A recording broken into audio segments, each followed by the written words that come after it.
সরকার তো বলছে যে আমাদেরকে 2 লিটার 1 লিটার করে মোটরসাইকেল তেল দেওয়ার জন্য ডেলি। এখন কেন দিচ্ছে না পেট্রোল পাম্প মালিকে জানে। হ্যাঁ, ধন্যবাদ। ওনাদেরকে প্রশ্ন করতে পারেন। মঞ্জুর, আপনি শুনছিলেন কিন্তু যাদের দরকার, হ্যাঁ, গণমাধ্যম আপনারা নিরপেক্ষভাবে সুষ্ঠুভাবে, হ্যাঁ হ্যাঁ আপনারা সুন্দরভাবে জিনিসটা কীভাবে অবজারভেশন করা যায়, কিভাবে সুন্দর হয়, এটা আপনারা তদন্ত করেই বাইর করবেন। এবং একটু আগে আপনি বলছিলেন আমরা ধান্দা করতে আসি, এটার ব্যাখ্যাটা কি? ধান্দা বললে এখন তো মিডিয়া যেভাবে আপনাদের মিডিয়ায় একজনে যদি একটা কিছু করে তাহলে সবার একটা বদনাম হয়ে যায়, ঠিক আছে। ওই হিসাবে আমি দেখলাম বিভিন্ন আশপাশে বলতেছে আর কি, যে মিডিয়ারা এখন কি, হ্যাঁ, আপনারা সুষ্ঠুভাবে তদন্ত করছেন না, এটা বলি। আপনি কি দেখেছেন কেউ এই না টাকা নিয়েছে? দেখা আমি আপনার বলি দেখার জন্য, আমি দেখা বলি না, আমি দেখা না, এটা আমি বলি নাই। আপনার সাথে একটু আগে ওর সাক্ষাৎকার নেওয়ার জন্য বলছে, আপনি নেন নাই, ঠিক আছে। আমি আসছি অনেক পরে, আমার বাসাও এখানে, ঠিক আছে। আমি আসছি আজকে 4-5 দিন পরে আসছি আমার এসেনশিয়াল না, কিন্তু আমি জিজ্ঞেস করতে চাই যে আমি এই তেলটা কেন দিবে না, কি মজুদ নাই, এটা জিজ্ঞেস করার জন্য আছে। আপনারা লাইভে কথা বলতে চাইছেন, এক ভদ্রলোক গরম হয়ে চলে গেলেন। আমি তো না ওইটা লাইভে আমি বলি না, কথা বলার জন্য বলতে কথা বলার জন্য শুনেন, আমি আপনার বলি কথা বলার জন্য কথা বলতে চাইছে উনি ওনার হয়তো বা এটা রাইট শেয়ার করি উনি চলে, ঠিক আছে, আপনি বুঝতে হবে। না আমি আপনার বলো, উনি গরম হচ্ছে, উনি হয়তো বা ওই জিনিসটা করে রাইট শেয়ার করি উনি চলে, কিন্তু 1 লিটার 2 লিটার তেল কেন পাবে না?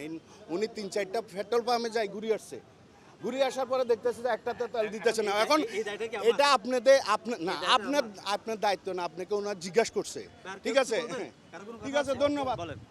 মিডিয়াকে বলা হয় রাষ্ট্রের তৃতীয় চোখ। আপনি দেখেন এখানে হক্কানি 3টা ইউনিট আছে, 9 বাজারে একটা আছে, তারপরে চিডিয়া মার্কেট একটা আছে, এখান থেকে সরাইপাড়ার মুখে একটা আছে। আমরা সরাইপাড়াতে গেলাম, ওনারা বলতেছে সিডিয়া মার্কেট যান। তারপর এখন 9 বাজার আসলাম, ওনারা বলতেছে সিডিয়া মার্কেট যান। হক্কানি 3টা পাম্পের ভিতরে যদি একটা পাম্পে তেল থাকে তাহলে বাকি 2টা পাম্পে থাকবে না কেন? দ্বিতীয় প্রশ্ন হচ্ছে, ওনারা বলতেছে তেল পাবে ইফতারের পরে।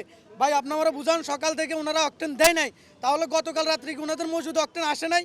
ওনারা বলতেছে আজকে দিনে অকটেন আসবে, তাহলে আমরা ইফতারের পর অকটেন পাবো। কালকে রাত্রে ওনাদের গাড়ি আসে নাই, ওই তেলগুলা কোথায়? তাহলে আসে নাই কেন? দেশের জ্বালানি মন্ত্রণালয় বলতেছে দেশের জ্বালানির সংকট নাই, অকটেনের জন্য নির্ধারিত করে দিয়েছে প্রতি গাড়ি 2 লিটার, অথচ আমরা 2 লিটার তেল পর্যন্ত পাচ্ছি না। এখানে 1 ঘন্টার মতো লাইনে দাঁড়ায় যদি 2 লিটার তেল নিতে হয়, তাহলে এখন 2 লিটার তেলও দিচ্ছে না। আমি কোথায় যাবো আপনি হিসাব করেন।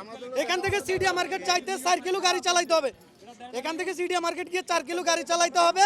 4 কিলো গাড়ি চালানোর পরে ওখানে 1 ঘন্টা লাইনে দাঁড়ায় 200 টাকার তেল নিতে হবে, আবার 200 টাকার তেল নিয়ে আমাকে আসতে হবে। তাহলে বলেন, আমি দৈনিক 2 লিটার তেলের জন্য 1 ঘন্টা দাঁড়ায় থাকবো, দেন 10 লিটার গাড়ি চালাবো।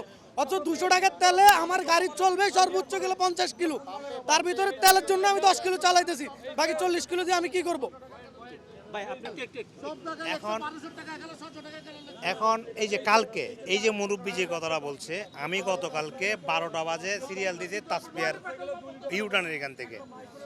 এই কষ্ট করে আস্তে আস্তে মনে হয় আমার 2 লিটার তেল গেছে। আসার পরে আমাকে তেল দিচ্ছে 5 লিটার প্রাইভেট কার। এখানে সরকারের যে ভূমিকাটা আমি একটু হ্যাঁ, করি। সরকার হ্যাঁ। বলছে তেলের অভাব নেই। একটু শান্ত কথা বলি। হ্যাঁ, সরকার বলছে তেলের অভাব নেই, তাহলে রেশনিং কেন? যদি তেল অভাব নাই থাকে তাহলে একদিন পর কেন, কম কেন? এখন যে বিষয়টা, এই যে একদিন পর বলতেছে, গাড়ি কিন্তু যায় কিন্তু ঠিকই তেল নিয়ে আসতেছে। পামে যে নাই, আজকে হাক্কানি 3টার মধ্যে ভাই বললো না, একটাতে আছে 2টাতে নাই। এই যে জিনিসগুলা, এটাও তো এখন আপনি কি করবেন? মানুষ যে বলতেছে কষ্টর কারণে বলতেছে, অপেক্ষা খুবই কষ্টকর। একটু সরকার একটা রাইট দুর্নীতি করতেছে, এখানে মধ্যে পামুলার আমাদের মতো জনগণরা এটা বলতে আপনি চেক করে দেখেন, প্রত্যেকটি পাম্পে যদি তেল না থাকে তাহলে আপনি দেখেন, আপনি গতকালকে হাক্কানিতে তেল ঢুকছে, গাড়ি ঢুকছে, তাহলে ওরা মিথ্যা বলবে কেন? ওদের রিজার্ভ চেক করলে এখনো তো বুঝে যাবে, ওদের রিজার্ভে চেক করলে তো বুঝে যাবে তেলটা আসে নাকি নাই। তাহলে ওদেরটা কেন মানুষ হয়রানি করছে ওরা? সরকার তো বলছে তেলের দাম বাড়বে না, তাহলে আপনার মধ্যে কেন রাখছেন? তেলের দাম কি বাড়ছে ভাই? বাড়েনি, তাহলে আপনারা দিচ্ছেন না কেন? যাতে সরকারকে আপনারা দোষারোপ করতেছেন, সরকারি এখানে সরকার কথা বলতে কিন্তু এখানে কারণটা কি? সরকারকে কেউ দোষ দিচ্ছে না, সরকারের জাস্ট ওই যে সরকার তো ডিসিশনটা দিতেছে 2 লিটার তেল দিবে, তেল মজুদ আছে, দেন সরকারের তৃতীয় লেভেলে যারা আছে তারা এটা মনিটরিং করার দরকার। ভোক্তা অধিকার বলেন, যত যাই বলেন,